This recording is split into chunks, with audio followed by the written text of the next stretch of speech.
Welcome back to AI for the Humanities. I'm Meghan McInnis-Domínguez, Associate Professor of Spanish at the University of Delaware, and this channel is your go-to resource for exploring the intersection of generative AI and humanities education. We'll dive into the latest developments in large language models, or LLMs, discussing their benefits, challenges, ethical considerations, and practical applications in your classes. Our goal is to examine how these powerful tools relate to humanities education and, crucially, how the humanities can shape the future of AI.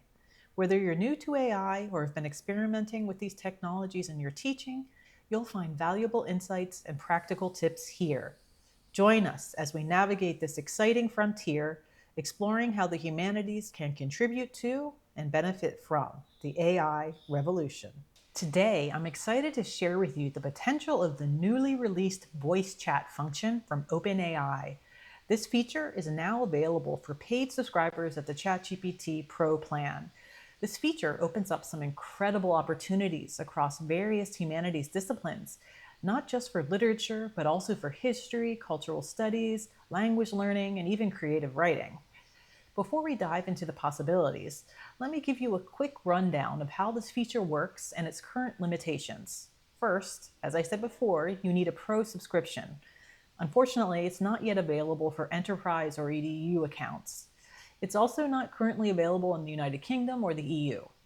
One thing to keep in mind is that, unlike some earlier demos, you still can't upload documents for it to interact with. Also, while it was demonstrated in April as having a vision functionality, like seeing your desktop, that feature hasn't been rolled out yet. Plus, this feature doesn't currently work with GPTs, which is something to consider when using different tools. That said, there are some really useful aspects to it. One feature I love is that after voice chat, you can view the entire conversation as a separate chat in your toolbar. Another fascinating aspect is that the AI detects emotion in your voice. So if you sound down, it responds in a more sympathetic, supportive manner. If you sound upbeat, it matches your energy. For some reason, I was given beta access to the chat function way back in early June. If you recall, I demoed it in one of my first videos, asking AI how it could contribute to the humanities. Since then, I've been using it regularly in my classes, and today I'll show you some of those uses, as well as other potential applications that I'm looking forward to exploring in the future. Let's start out with a list of possible uses for the voice chat feature in your classes. I'll go through them one by one. It can be used for character interviews, where students can interview characters from literary works, asking questions to explore motivations, emotions, and backstory. It can also be used for author dialogues, where students engage in conversation with authors to understand their creative process and narrative decisions. The voice chat feature can also facilitate debates between characters and authors to explore the moral complexities of a text. It can also be used for interactive storytelling, where students use the voice chat feature to build a story collaboratively with AI, taking turns to add elements and plot twists. It can be used for role-playing with historical figures, where students can become historical figures or famous authors and answer questions in character. They can role-play debates on historical events and explore alternate outcomes. It can be used for language practice, for conversational Spanish or any other language, with a literary or historic figure relevant to the course context. It can be used for dialogue reenactments, where the voice feature is used to reenact key scenes or hold dialogues between characters to analyze tone and emotion. It can be used to explore alternate endings, where students suggest alternate endings for their stories, using voice chat to explore the consequences of different narrative choices. It can also be used for poetic creation and recital, where students collaborate with the AI to create poems aloud, alternating lines to enhance creativity and spoken fluency. It can promote critical thinking and ethics, where it facilitates debates between authors and characters to delve into complex themes like morality, cultural bias, and psychological motivations. For art and music, while it's not going to be demonstrated exactly today, you can imagine interviewing famous artists or musicians about their creative processes in understanding cultural shifts. Now, these ideas are fantastic, but seeing them in action is even better. let's dive into some practical examples to show just how impactful voice chat can be in your classroom. Hello, ChatGPT. I'm here with my AI for the Humanities audience, and I would like you to take on the role of the narrator in Edgar Allan Poe's The Telltale Heart. Could you tell me why you were so obsessed with the old man's eye? Ah, the old man's eye. It was a vulture eye, pale blue with a film over it. Whenever it fell upon me, my blood ran cold. It wasn't the old man I despised, but that eye, always watching, haunting me. It was the eye that drove me to such lengths, to rid myself of its curse forever. Thank you. That was great. So as you see, it adopts the voice of the narrator. Of course, I've chosen the female voice, so it's always going to be a female voice. But she really intonates the character of the narrator here with his like a kind of ruthless and sinister sound. So imagine how this could be used in your class, where students engage with characters and ask motivations and why certain choices are made. Hi, ChatGPT.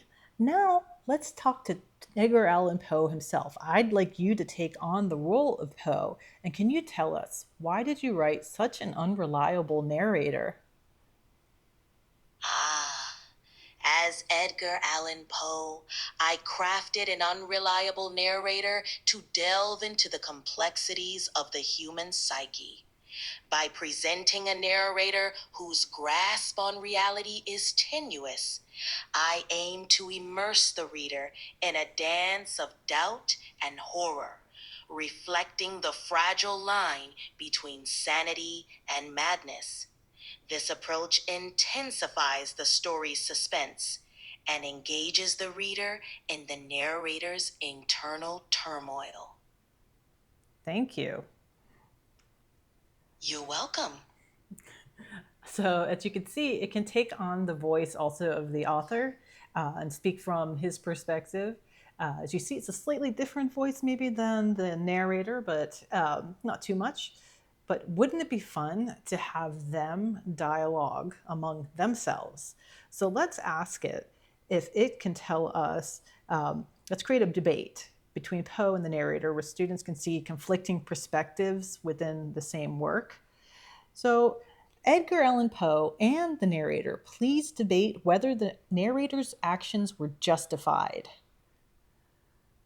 Narrator, my actions were indeed justified. The old man's eye haunted me day and night, driving me to the brink of madness. It was not murder, but a necessary act to rid myself of that vulture eye. Edgar Allan Poe, your reasoning is but a veil for your own descent into madness. I crafted you to show how fragile the human mind can be, unraveling in the grip of obsession. Your justification is merely a manifestation of your unraveling sanity. You, sir, underestimate the terror of that eye. It was not I who was mad, but the eye that drove me to act. My careful planning and execution prove I was in full control. Edgar Allan Poe. Ah, but therein lies the irony. Your perceived control only highlights your insanity. The audience sees through your delusions, witnessing the All right, horror of thank you. So, as you can see, the two voices can have a dialogue and explain their perspectives, and it's quite interesting to see how ChatGPT's take on Poe would interpret the role of this character, and vice versa, how the character would uh, interpret their own role. So, what we can also do is ask it to do something creative along the lines of asking it what happened after the end, where the police take away the narrator after he confesses because he hears under the floorboards what he believes to be the heart of the man he has killed. He hears it beating, even though, of course, he's dead. But so it just ends there with him being taken away. So let's ask, okay, ChatGPT, can you tell us what happened after the narrator confessed to the police? How would you continue the story, or how would you think that Poe would have continued it if he did continue it? In a continuation, the narrator, consumed by his guilt and the relentless beating of the imagined heart, is taken to an asylum. There his madness intensifies as he becomes haunted by the old man's eye in every reflective surface. Poe would likely continue to explore themes of guilt and paranoia, using the narrator's unraveling mind to blur the line between reality and illusion, leading the reader through a labyrinth of terror and remorse. The So story would let me stop you there. So imagine that the narrator was living in society today. How would the story continue after being arrested by the police in, let's say, in 21st century Baltimore?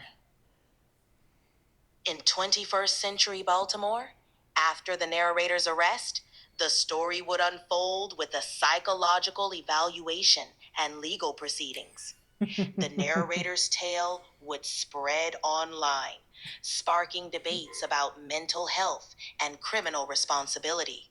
With modern forensic techniques, the investigation would delve into his past, revealing a history of obsession and paranoia. The narrative might conclude with the narrator in a psychiatric facility, his cries of the beating heart lost amid the clamor of modern life. Poe's themes of guilt and madness would resonate through the Okay. lens of. Thank you. You see, it does like to keep on talking, so you have to stop it. And so this is really interesting. You can, on one hand, I'm trying to pause it so it doesn't keep talking to us about this. But so what you can do with this that's really interesting is develop a story further, make it relevant to students today, and where you could have a debate among the character and the author, you could also ask the students to join in and to guide the conversation.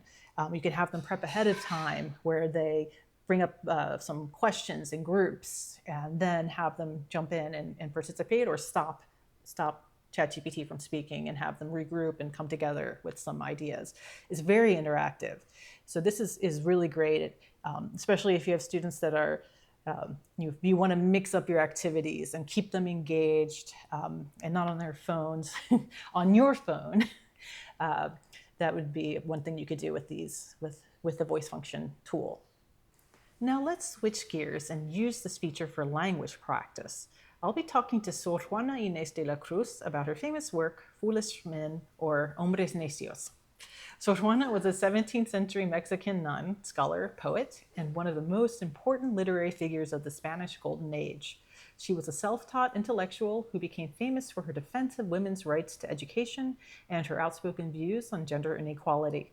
Her most famous works, including Hombres Necios, critique the hypocrisy of men and advocate for women's autonomy and dignity. She's often seen as one of the early pioneers of feminist thought in the Americas. So today, I'm going to ask her in Spanish why she wrote Hombres Necios. Hola, Sor Juana Inés de la Cruz. ¿Me puedes decir por qué escribiste Hombres Necios? Hola, es un placer hablar contigo.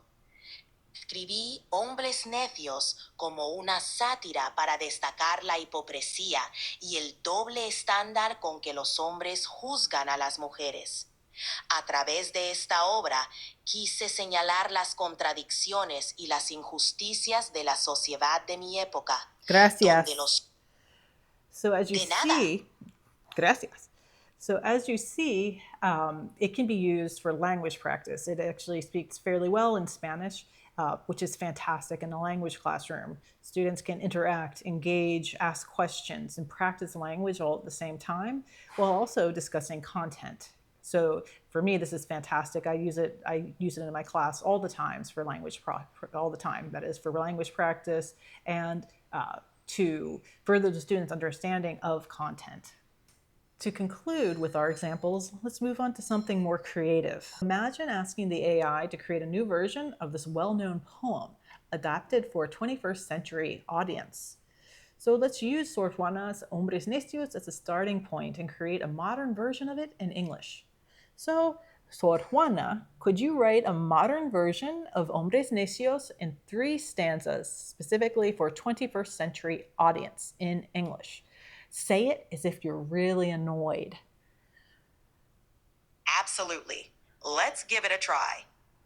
Foolish humans, blaming our ways, demand perfection, yet set the maze.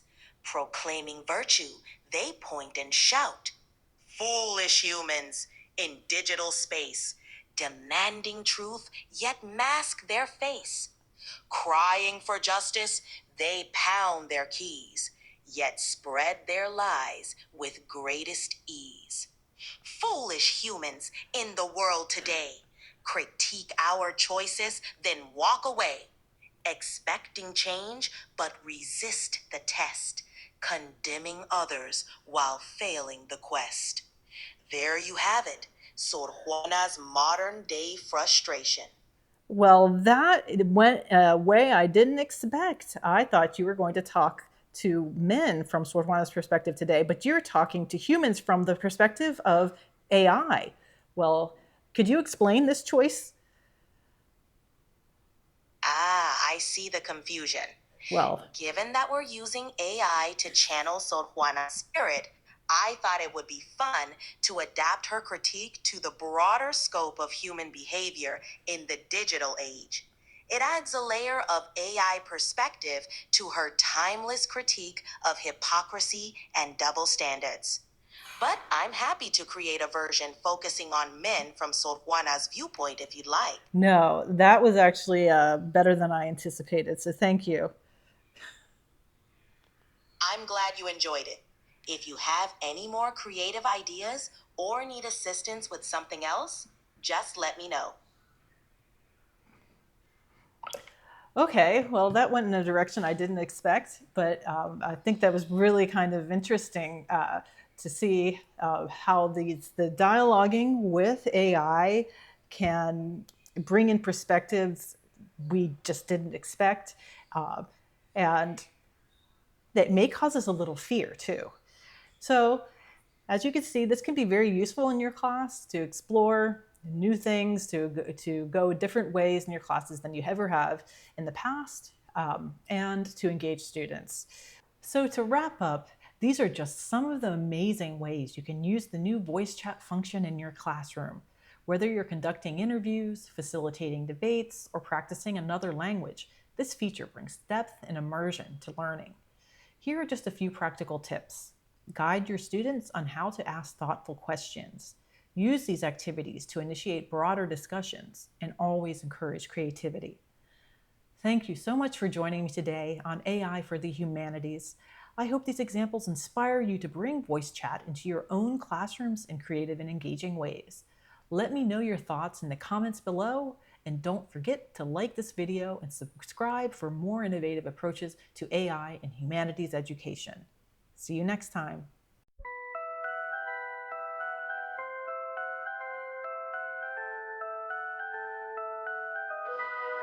Voice chat's here, let's give it a try. A new AI feature that brings voices alive. Talk to characters, authors, even figures from the past. History and fiction, brought to life at last. Ask a question, hear the voice, AI's in control. Talk to Poe, talk to Sor Juana, watch the story unfold. With emotion in your tone, it knows just how to reply. Voice chats, bringing magic, taking learning sky high.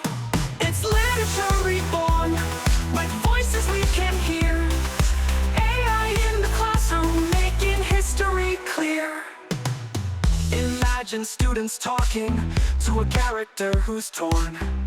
Ask about their motives, why the choices they've borne. Or sit down with an author, understand their mind.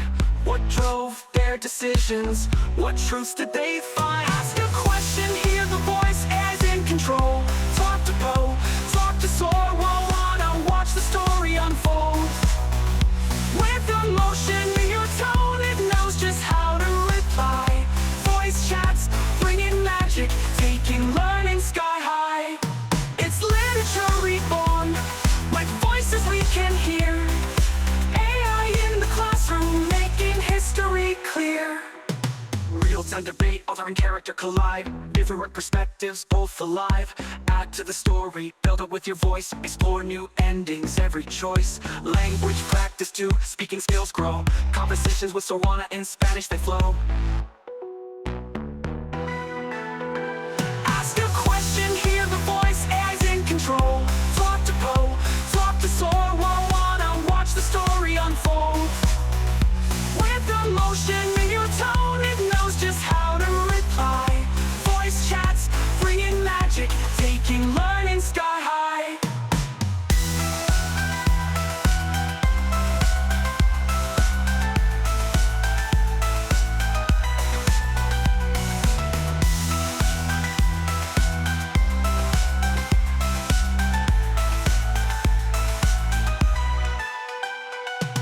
Real-time debate, author and character collide. Different perspectives, both alive. Add to the story, build it with your voice. Explore new endings, every choice. Language practice too, speaking skills grow. Conversations with Sor Juana in Spanish, they flow. Ask a question, hear the voice as in control.